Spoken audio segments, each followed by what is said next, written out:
PWD मंत्री विक्रमादित्य सिंह का BJP पर हमला, नितिन गडकरी पर लगाया झूठी घोषणा का आरोप, कहा एक भी वादों पर नहीं किया गया काम। कांग्रेस अध्यक्ष प्रतिभा सिंह ने पार्टी कार्यकर्ताओं से की मुलाकात, आपदा प्रभावित इलाकों का किया दौरा, सीएम सुक्खू का जताया आभार। सिरमौर दौरे पर उद्योग मंत्री हर्षवर्धन चौहान, डिग्री कॉलेज का किया भूमि पूजन, 5 करोड़ रुपए की लागत से बना डिग्री कॉलेज। धर्मशाला में आपदा प्रबंधन को लेकर कार्यशाला का आयोजन, दुनिया भर के 60 वैज्ञानिकों ने लिया हिस्सा, भूकंप और भूस्खलन पर की गई चर्चा। और हिमाचल प्रदेश में जल्द उपलब्ध होगी बीएसएनएल 5G की सुविधा, प्रदेश में लगाए जा रखे 251 टावर, शिमला, सोलन और सिरमौर में काम जारी। नमस्कार, स्वागत है आप सभी का हिमाचल प्रदेश के खास बुलेटिन में और मैं हूं आपके साथ मुस्कान। तो चलिए खबरों का आगाज करते हैं। आपदा के बाद हिमाचल दौरे पर पहुंचे केंद्रीय मंत्री नितिन गडकरी ने कई घोषणाएं की थी, जिसमें 275 करोड़ बड़ी सड़क के लिए, 55 करोड़ कमांड और पंडोह रोड के रखरखाव के लिए, साथ ही भारत सेतु बंधन योजना के तहत 100 करोड़ रुपए देने की घोषणा की गई थी और सीआरएफ के पैसे को 115 करोड़ से 200 करोड़ करने का ऐलान किया गया था, लेकिन आज तक प्रदेश को इसका एक भी पैसा नहीं मिला है। ये आरोप पीडब्ल्यूडी मंत्री विक्रमादित्य सिंह ने लगाए हैं। विक्रमादित्य सिंह ने विपक्ष के नेता जयराम ठाकुर से सवाल किया कि वो दिल्ली जाकर केंद्र सरकार का किस बात के लिए धन्यवाद करके आए हैं, जबकि आपदा के लिए एक भी पैसा नहीं आया है। बीजेपी द्वारा दी गई गारंटियों पर उन्होंने कहा कि बीजेपी ने क्या 15 लाख देने की गारंटी पूरी की। जहां तक कांग्रेस का सवाल है, वो 5 साल में सभी गारंटियों को पूरा करेगी। हमारे विभाग से संबंधित जो विकास कार्य प्रदेश के अंदर चल रहे हैं, रेस्टोरेशन का कार्य प्रदेश के अंदर पूरी मजबूती से चला हुआ है और उसके साथ साथ जो और भी सड़कों के निर्माण के कार्य या और जो कार्य हैं, उसकी आज मैंने एक डिटेल्ड रिव्यू बैठक सारे चीफ इंजीनियर्स के साथ और एसईज के साथ ऑनलाइन करी है। तो शुरुआती तौर पे अगर हम बात करें तो जो हमारी प्रधानमंत्री ग्राम सड़क योजना का जो पहला और दूसरा चरण है, आप जानते हैं कि ये बहुत ही महत्वाकांक्षी योजना है और बहुत समय से प्रदेश के अंदर चली हुई है और इसमें मैंने कड़ा संज्ञान लिया है। इसके साथ साथ क्योंकि मैं पारदर्शिता में विश्वास रखता हूं और जो हकीकत है, जमीनी हकीकत है, उसको जनता के सामने रखने में विश्वास रखता हूं। शिमला में स्थित प्रदेश कांग्रेस कार्यालय राजीव भवन में हिमाचल कांग्रेस की प्रदेश अध्यक्ष प्रतिभा सिंह ने कांग्रेस कार्यकर्ताओं से मुलाकात की। इस दौरान उन्होंने आपदा प्रभावित इलाकों का भी दौरा किया। वहीं प्रतिभा सिंह ने मुख्यमंत्री सुखविंदर सिंह सुक्खू का आभार व्यक्त करते हुए कहा कि मुख्यमंत्री ने इस आपदा के समय में बेहतरीन काम किए और मुख्यमंत्री के काम से लोग संतुष्ट भी हैं। साथ ही उन्होंने बीजेपी पर आरोप लगाते हुए कहा कि बीजेपी केवल तरह तरह से विकास के कार्यों में रुकावट पैदा करने का काम कर रही है। वहीं कंगना रनौत ने चुनाव लड़ने की इच्छा जताई तो मंडी से कंगना के चुनाव लड़ने को लेकर चर्चाओं का बाजार भी गर्म हो गया। इसको लेकर प्रदेश कांग्रेस अध्यक्ष प्रतिभा सिंह ने कहा कि अगर वो खुद को सक्षम मानती है तो चुनाव लड़ सकती है। उन्होंने कहा कि अगर पार्टी आलाकमान तय करता है तो हम उनका भी स्वागत करेंगे।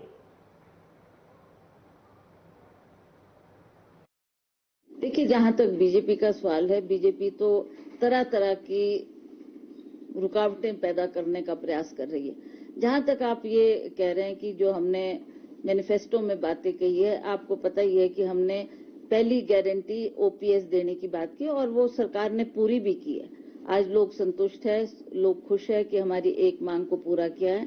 दूसरी मांग हम उसके ऊपर सोच कर रहे थे कि कब इसको इम्प्लीमेंट किया जाए और माननीय मुख्यमंत्री स्पीति भी गए, स्पीति में भी उन्होंने कहा कि हम इसकी शुरुआत यहां से करेंगे। उसके बाद ये आपदा आ गई और आपदा में सरकार को ये दिक्कत सामने आ गई कि केंद्र सरकार में इसने पैसा देना था। प्रधानमंत्री जी जहां हिमाचल प्रदेश को अपना दूसरा घर बताते हैं तो उन्होंने इसमें कोई पहल नहीं की। I have nothing to say about her because it is her wish.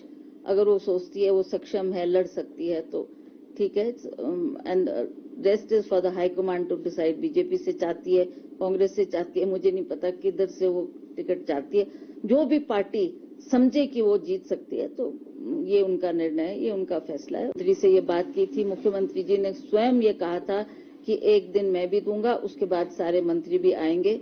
अब वो अपने अपने कार्य में व्यस्त हो गए, ज्यादा समय नहीं दे पाएंगे, फिर भी मैं उनसे आग्रह करूंगी कि एक दिन वो अवश्य पार्टी कार्यालय में आए और जो हमारे पार्टी वर्कर्स की कोई मुश्किलात है उसको दूर करने का प्रयास करे। अब खबर सिरमौर से है, जहां उद्योग मंत्री हर्षवर्धन चौहान ने 5 करोड़ रुपए की लागत से बनने वाले डिग्री कॉलेज भवन रोनहाट का भूमि पूजन किया। वहीं हर्षवर्धन चौहान ने इस अवसर पर जनसमूह को संबोधित करते हुए कहा कि साल 2017 में कांग्रेस कार्यालय में ही इस डिग्री कॉलेज को खोला गया था, लेकिन अभी तक इस कॉलेज का अपना भवन नहीं है और यह कॉलेज प्राइवेट भवन में चल रहा है। उन्होंने कहा कि कॉलेज जैसे शिक्षण संस्थानों का अपना भवन होना जरूरी है, क्योंकि भवन न होने के कारण जहां विद्यार्थियों की शैक्षणिक गतिविधियां सही प्रकार से संपन्न नहीं होती, वहीं खेलकूद और अन्य गतिविधियों पर भी विपरीत असर पड़ता है। साथ ही उन्होंने आगे कहा कि पूर्व बीजेपी सरकार ने शिलाई क्षेत्र में 150 करोड़ रुपए के 22 विभिन्न कार्यों का शिलान्यास कर दिया है, जबकि बजट प्रावधान केवल 15 करोड़ रुपए का ही किया गया है। उन्होंने मगर कांग्रेस की सरकार बनने के बाद हमने इसको उठाया और इसकी जो ड्राइंग और डीपीआर है वो बना करके स्वीकृत कराई और टेंडर लगा करके ये 5 करोड़ रुपए में जो है भवन का जो है अवार्ड हुआ है। और हमारे जो कॉन्ट्रैक्टर हैं उनको भी मैंने कहा है कि बहुत तेजी से भवन को जो है पूरा किया जाए और हमें उम्मीद है कोई 1.5 से 2 साल के अंदर ये जो भवन जो है बनकर के तैयार हो जाएगा। हिमाचल प्रदेश केंद्रीय विश्वविद्यालय धर्मशाला में हिमाचल और आपदा प्रबंधन को लेकर कार्यशाला का आयोजन किया गया। हिमालय क्षेत्र में भूगतिकी के महत्वपूर्ण मुद्दों को और आपदा प्रबंधन पर विचार विमर्श करने के लिए दुनिया भर के 60 से अधिक विशेषज्ञ, वैज्ञानिक और शोधकर्ता इसमें भाग लेने पहुंचे। कार्यशाला का आयोजन school of earth and environmental science, केंद्रीय विश्वविद्यालय हिमाचल प्रदेश और जियोलॉजिकल सोसाइटी ऑफ इंडिया द्वारा संयुक्त रूप से आयोजित किया जा रहा है। कार्यशाला का उद्घाटन कुलपति प्रोफेसर एसपी बंसल ने किया और इस अवसर पर जियोलॉजिकल सोसाइटी ऑफ इंडिया के अध्यक्ष प्रोफेसर एचके गुप्ता और राज्य आपदा प्रबंधन प्राधिकरण के निदेशक डीसी राणा प्रमुख रूप से उपस्थित रहे।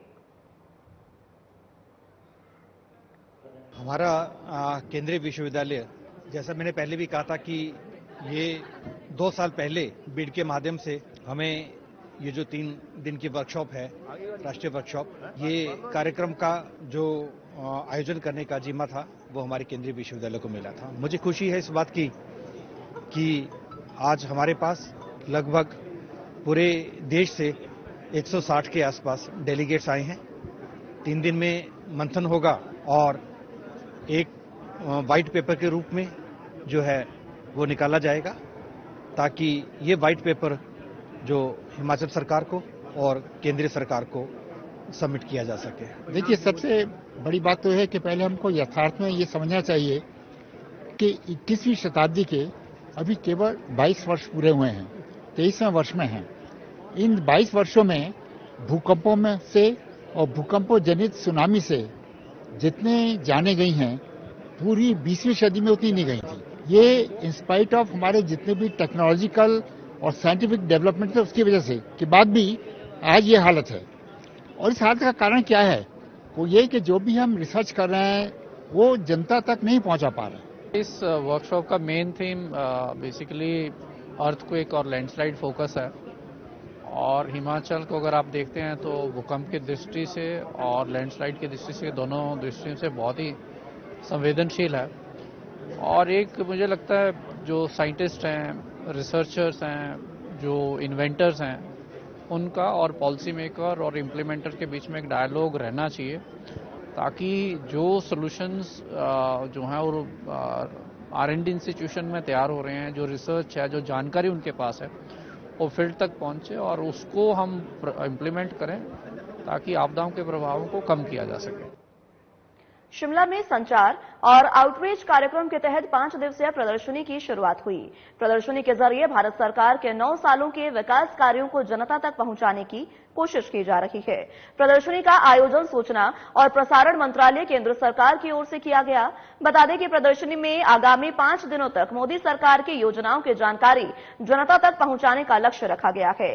वहीं सीबीसी के क्षेत्रीय प्रचार अधिकारी प्रकाश पंत ने बताया कि पिछले 9 सालों में केंद्र की की सरकार के जन कल्याणकारी नीतियों और सेवाओं को इस प्रदर्शनी के जरिए लोगों तक पहुंचाने का काम किया जा रहा है। उन्होंने आगे कहा कि पिछले 9 सालों में केंद्र सरकार की गरीब और वंचित वर्ग के लिए बनाई गई नीतियों के बारे में लोगों को जानकारी दी जाएगी। ये जो एग्जीबिशन लगाई गई है ये 11 नवंबर तक चलेगी और इसमें हमने पिछले 9 सालों में जो भारत में तरक्की हुई है, केंद्र सरकार ने जो कल्याणकारी योजनाएं हमारे देशवासियों के लिए लागू की हैं, लगाई हैं, उसकी पूरी झलक हमने दिखाने की कोशिश की है। हालांकि काम जो सरकार की योजनाएं हैं, जो सरकार के प्रोजेक्ट्स हैं, उसमें इतना कुछ हुआ है कि हम एक इस जगह पे पूरी उसको सीमित नहीं कर सकते थे, फिर भी हमने एक झलक दिखाने की कोशिश की है, जैसे गरीब कल्याण। हिमाचल प्रदेश के खास बुलेटिन में मेरे साथ बस इतना ही। तमाम अहम खबरों के लिए आप बने रहिए हमारे साथ। नमस्कार।